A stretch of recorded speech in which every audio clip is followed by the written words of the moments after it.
Pedagogika fakulteti yoshlar yetakchilari tomonidan bir talaba bir kitob nomli aksiya o'tkazish tashabbusi taklif qilindi va ushbu tashabbusni biz qo'llab-quvvatladik. Bugungi kunda pedagogika fakultetida mana shu siz ko'rib turgan 520 ga yaqin adabiyotlar to'plangan kutubxona tashkil etildi va kutubxona bugun ochilish marosimi o'tkazildi.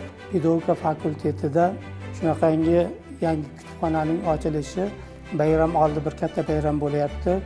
Bu albatta olimlarimizga, magistrantlarimizga, talabalarimizga yaxshi bir imkoniyatlar yaratib beradi.